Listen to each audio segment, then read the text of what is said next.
अस्सलाम वालेकुम dear students, क्या हाल है। उम्मीद है ठीक होंगे और अपना काम वक्त पर कर रहे होंगे। तो जी आज हम करेंगे future perfect continuous tense. Future perfect continuous tense से पहले हमने फ्यूचर परफेक्ट टेंस कंप्लीट कर लिया था। तो आइए जिस टेंस स्टार्ट करते हैं। तो इस टेंस को स्टार्ट करने से पहले मेरी आपसे रिक्वेस्ट है कि अगर आप अच्छे से टेंसेस को सीखना चाहते हैं तो आप सबसे पहले मेरे चैनल को सब्सक्राइब कीजिए, बेल आइकन के बटन को प्रेस कीजिए, लाइक कीजिए और बेल आइकन के बटन को प्रेस करने से आपको मेरी हर नई वीडियो टाइम पर मिल सकेगी और आप अच्छे से सीख सकोगे। तो जी आज हम स्टार्ट करते हैं future perfect continuous tense. Future कहते हैं मुस्तकबिल को, परफेक्ट मुकम्मल, कंटिन्यूस जारी, टेंस ज़माना। तो कैसे कहेंगे इसको, अगर हम उर्दू में कहें फ़ेल मुस्तकबिल मुकम्मल जारी। इसकी पहचान क्या है, इसको कैसे शो किया जाता है। जब किसी काम का करना या होना मुकर्रर वक्त या मुद्दत पर शुरू हो और आने वाले ज़माने में जारी रहे तो इसे फ़ेल मुस्तकबिल मुकम्मल जारी कहते हैं।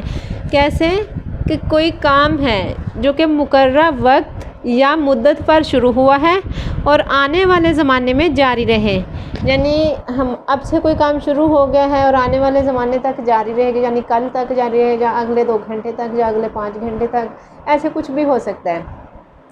तो इस टेंस के उर्दू जुमलों की पहचान कैसे होती है, हमें उर्दू फ़िक्रात के आखिर में लफ्ज़ रहा होगा, रही होगी, रहे होंगे वगैरह आता है। या फिर इसी टेंस में कुछ इस तरह से भी सेंटेंस हो सकते हैं, ता रहा होगा, ती रही होगी, ते रहे होंगे, इस तरह से भी एंड हो सकता है, और रही होगी, रहे होंगे वगैरह इस तरह से भी एंड हो सकता है। और एक बात जहन में रखना कि इस टेंस में वक्त का इस्तेमाल भी होता है। कुछ टेंसेस इसमें सेंटेंसेस इसमें ऐसे होते हैं जिनमें वक्त का इस्तेमाल तो नहीं होता, वो एंड होता है ता रहा होगा, ती रही होंगे, ते रहे होंगे, इस तरह से उन सेंटेंसेस का एंड होता है उर्दू जुमलों में। और कुछ सेंटेंसेस ऐसे हैं जिनमें वक्त भी शामिल किया जाता है और उनके एंड पर फिर रहा होगा, रही होगी, इसी तरह से यानी कि रहा होगा, रही होंगी, ते नहीं आएगा साथ है, बाज़ों का ते भी आ जाता है। लेकिन ये एक पहचान है कि अगर आपको कोई क्वेश्चन कोई सेंटेंस इस तरह से आता है कि एंड पर सिर्फ रहा होगा ही हो, वक्त का इस्तेमाल ना हो, तो आप कंफ्यूज ना होना कि ये टेंस इसमें से तो आया ही नहीं है।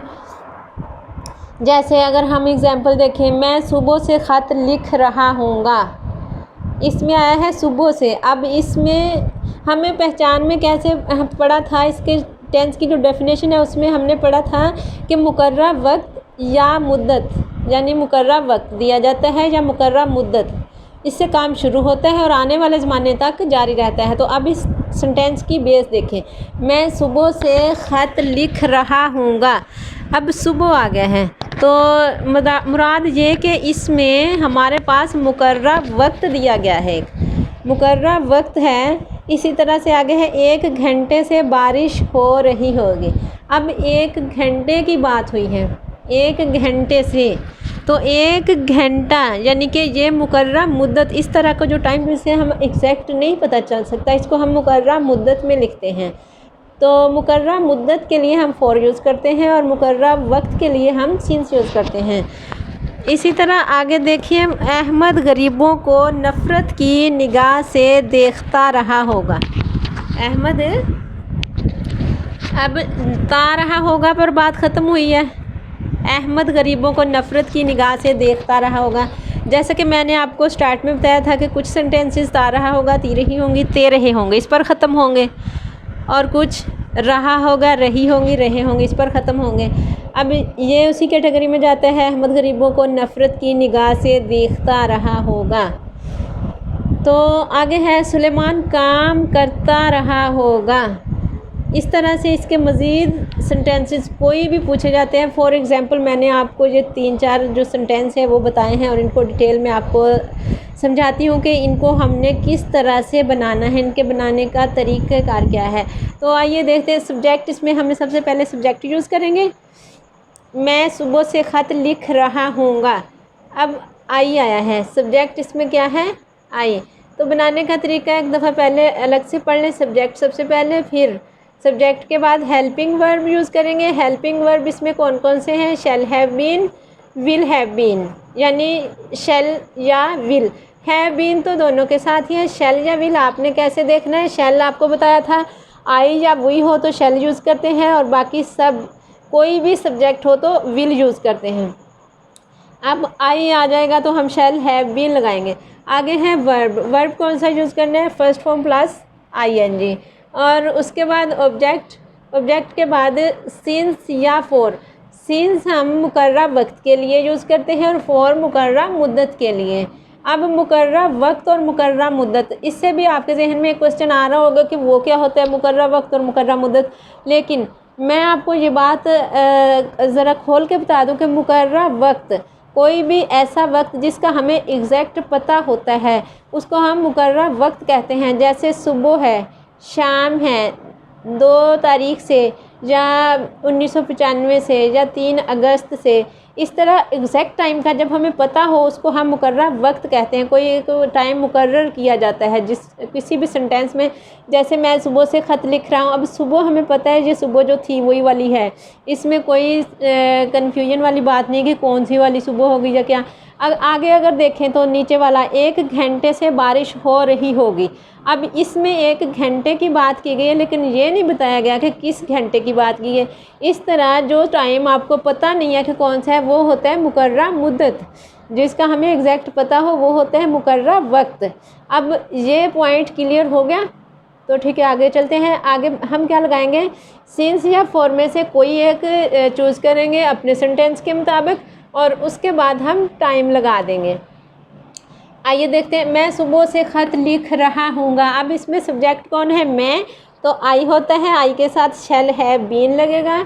आई शैल हैव बीन यहाँ तक हो गया। आगे क्या करना है, वर्ब की फर्स्ट फॉर्म प्लस आईएनजी करना है। राइट होता है लिखना, तो राइटिंग, आईएनजी लगा दिया, राइटिंग। आगे क्या रह गया, ऑब्जेक्ट, अ लेटर। अब हमें देखना है हमारे पास वक्त कौन सा है, मुकर्रा वक्त है या मुकर्रा मुद्दत है। हमारे पास मुकर्रा वक्त दिया गया है सुबह, तो सुबह के साथ सिंस यूज़ होते हैं, सिंस मॉर्निंग।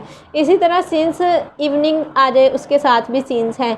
अगर आ जाए 3 तारीख से या 3 मार्च से या 5 अप्रैल से या 6 अप्रैल से या 2020 से 2021 से, इस तरह से कोई भी डेट आ जाए हम उसके साथ सिंस यूज़ करेंगे। सिंस मॉर्निंग, सिंस के बाद जो भी आपके पास मुकर्रा वक्त दिया गया वो।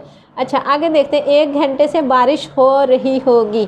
1 घंटे से, अब 1 घंटे की बात हुई है तो 1 घंटा कौन सा वक्त है, ये हमें इस घंटे का एग्जैक्ट नहीं पता कि कौन से वाला घंटा है, तो इसमें हम क्या करेंगे, फॉर का यूज़ करेंगे। तो चले देखते हैं, बारिश के लिए आपको पता है जब बारिश की बात हो तो इट इसका सब्जेक्ट बनता है। इट के साथ हम विल हैव बीन यूज़ करेंगे, helping verb will have been. Will have been raining, it will have been, it हमारा सब्जेक्ट बन गया, विल हैव बीन इसमें हमारा जो है हेल्पिंग वर्ब है, और रेन होता है बारिश, रेनिंग बारिश हो रही होगी।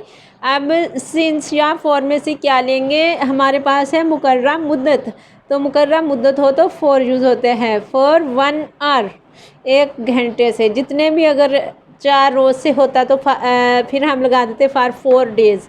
अगर होता 10 दिन से, 10 साल से, 1 साल से, 3 साल से, 5 साल से, ऐसे कोई भी टाइम होता ना जो मुकर्रा मुद्दत में चला जाता, तो उसके साथ हमने वही टाइम लगा देना था फार लगाने के बाद। ओके। अहमद गरीबों को नफ़रत की निगाह से देखता रहा होगा। अब अहमद हमारा सब्जेक्ट है, तो अहमद स्टार्ट में आ गया, अहमद के साथ क्या आएगा, विल हैव बीन। अहमद के साथ विल यूज़ होगा, तो नफ़रत की निगाह से देखना, नफ़रत की निगाह से देखना, देखना हमारा इसका वर्ब है, तो देखना होता है लुक, तो लुक के साथ क्या प्लस किया, आईएनजी, लुकिंग बन गया।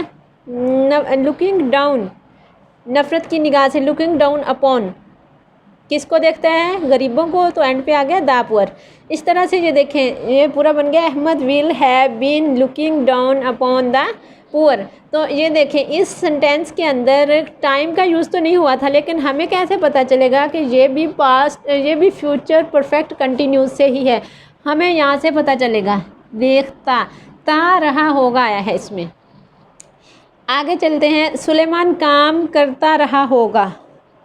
अब सुलेमान सब्जेक्ट हो जाएगा। सुलेमान विल हैव बीन, करना होता है डू, तो डू से आईएनजी लगा के क्या बन गया, डूइंग। सुलेमान डूइंग वर्क, काम करता रहा होगा। ये होते हैं सिंपल सेंटेंसेस।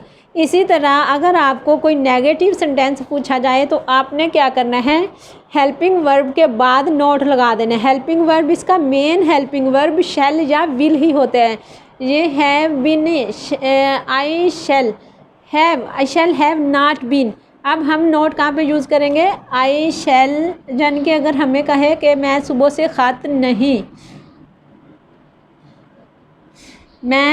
ख़त नहीं लिख रहा हूँगा। अब नहीं की बात आ जाए, तो जब नहीं की बात आ जाए तो फिर आपने कैसे करना है इसको। अब नहीं की बात हो गई है, मैं सुबह से ख़त नहीं लिख रहा हूँगा।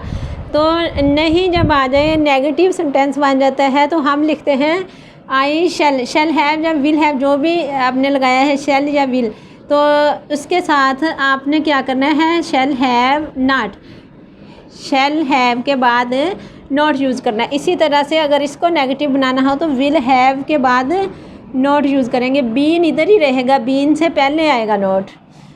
इसी तरह से अहमद विल हैव, तो हैव इधर है तो हमारा नोट इधर आ जाएगा, बीन से पहले, इनके बाद, विल हैव के बाद और बीन से पहले। इसी तरह से सुलेमान विल हैव नॉट इधर आ जाएगा। अगर ये तो हो गए नेगेटिव, और कुछ सेंटेंस होते हैं इंटेरोगेटिव, जिसमें हमें क्या मैं सुबह से ख़त लिख रहा हूँगा। नोट तो आ जाए तो भी इधर रहेगा, ना आए तो फिर हम इसको हटा देते हैं, वैसे ही इधर से ख़त्म कर देते हैं। अगर ये हमें करना हो क्या मैं सुबह से ख़त लिख रहा हूँगा, तो क्या की बात आ जाए तो फिर हमने क्या करना है, अपना जो मेन हेल्पिंग वर्ब है उसको शुरू में ले आना है। तो इसी तरह से जो भी कोई सेंटेंस हेल्पिंग वर्ब जो आपको क्या से, यानी कोई स्टेटमेंट पूछा जा रहा है तो फिर उसमें हमने हेल्पिंग वर्ब को शुरू में ले आना है, बाकी सारी तरतीब वही रहेगी। जैसे हमारा मेन जो है इसमें शैल या विल जो भी होगा, हमें पता है कि हमारा सेंटेंस जो है क्या मैं सुबह से ख़त लिख रहा हूँगा, इसमें अगर आपको क्या से बात पूछी जा रही है, ये सिंपल था ना, इसी से आपने जो आपका शैल या विल जो भी आपके सेंटेंस के मुताबिक इस्तेमाल हुआ था उसको आपने शुरू में ले आना है। शैल आई, बाकी सारी तरतीब वही रहेगी। ये सिर्फ हमने शैल इधर से उठा के इधर लिख दिया है, अब इधर से हम रेज़ कर देंगे, इधर नहीं रहेगा। Shall I have been writing a letter since morning. इसी तरह से अगर हो क्या एक घंटे से, उसके शुरू में हम लगाएं क्या एक घंटे से बारिश हो रही होगी। तो क्या एक घंटे से बारिश हो रही, क्या उसके शुरू में हम क्या लगाएं, तो इसका क्या शुरू में आ जाएगा, ये वाला विल जो है ना ये शुरू में आ जाएगा। अगर नॉट में यूज़ हुआ हो तो फिर हम विल इट हैव इधर से उठा के इधर लिख दिया, will it have not been, note अपनी जगह पर ही रहेगा। Will it have not been raining for 1 hour, तो एंड पर हम क्वेश्चन मार्क लगा देते हैं। इसी तरह से कोई भी सेंटेंस हो, आपने शैल या विल को शुरू में ले आना है, बाकी सारी तरतीब वही रखनी है। नॉट का इस्तेमाल हुआ हो तो अपनी जगह पर ही लिख देंगे, इधर ही, इसको कुछ नहीं करना। अगर नॉट का इस्तेमाल नहीं हुआ तो फिर इसको हम ऐसे करके ख़त्म कर देंगे। तो will it have been raining for 1 hour. इसी तरह से इसको अगर देखें तो विल स्टार्ट में आ जाएगा। Will Ahmad have been looking down upon the poor. अगर नोट में भी हो कि क्या अहमद गरीबों को नफ़रत की निगाह से नहीं देखता रहा होगा, तो फिर हम क्या करेंगे, will Ahmad have not been, ये जो विल है इसको हम इधर स्टार्ट में लिख देंगे ऐसे। बाकी सारी तरतीब यही रहेगी। इसी तरह से इसका विल हम स्टार्ट में लेंगे अगर ये भी इंटेरोगेटिव में होगा तो। ठीक है, इसमें इसके अलावा एक बात ये भी है कि कुछ सेंटेंसेस डबल इंटेरोगेटिव में आ जाते हैं। जब डबल इंटेरोगेटिव में कुछ सेंटेंसेस आ जाएं तो फिर उनको कैसे आपने हल करना है, तो उनमें होता है वाई के अल्फाज यूज़ होते हैं, या फिर वेयर होता है, व्हेन होता है। इस तरह से कुछ होते हैं सेंटेंस जिनको हम डबल इंटेरोगेटिव में शामिल करते हैं। तो उनको आपने कैसे करना है, अगर फ़र्ज़ किया आपके पास आ गया है, हमारे पास ये सेंटेंस था, क्या मैं सुबह से ख़त लिख रहा हूँगा, तो अगर इसी सेंटेंस को हम डबल इंटेरोगेटिव में लेकर जाना चाहें, मैं सुबह से ख़त क्यों लिख रहा हूँगा, ये क्या नहीं आता फिर, मैं सुबह से ख़त क्यों लिख रहा हूँगा, तो शैल से भी पहले क्यों की इंग्लिश आ जाए। क्यों किसे कहते हैं, वाई को। Y shall I have been writing a letter since morning, यानी आपकी सारी तरतीब तो वही है जो इंटेरोगेटिव में थी। अब डबल इंटेरोगेटिव की बात की जाए तो जो भी डबल इंटेरोगेटिव का लफ्ज़ आएगा वो हम शैल या विल से भी पहले लिख देंगे। कुछ कभी होते हैं वाई, व्हेन, वेयर, हाउ, इस तरह से कुछ अल्फाज हो सकते हैं जो डबल इंटेरोगेटिव किसी भी सेंटेंस को बना देते हैं, फिर हम उनको शैल या विल से भी पहले ले आते हैं।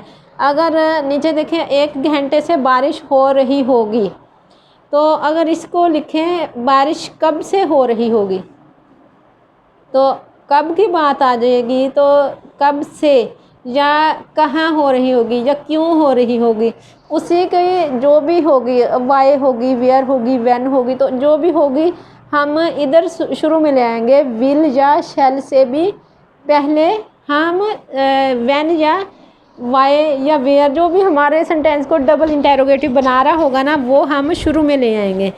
तो इसी तरह से कोई भी सेंटेंस होगा, जो भी आपके किसी भी सेंटेंस को डबल इंटेरोगेटिव बना रहा है, तो आपने क्या करना है, शैल या विल से भी शुरू में उस लफ्ज़ को लगा देना है, तो डबल इंटेरोगेटिव बन जाएगा।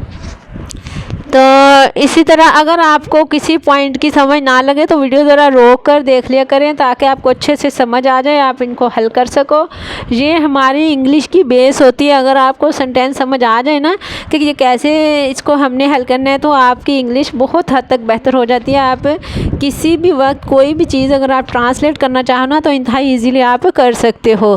तो ठीक है, आज का टेंस कंप्लीट हुआ। अपना ख्याल रखिएगा, दुआ में याद रखिएगा। मेरे चैनल को सब्सक्राइब कीजिए, बेल आइकन के बटन को प्रेस कीजिए, ताकि हर नई वीडियो आप तक मुकर्रर वक्त पर पहुंच सके और आप अच्छी तरह से अपनी तैयारी कर सको। अल्लाह हाफिज़।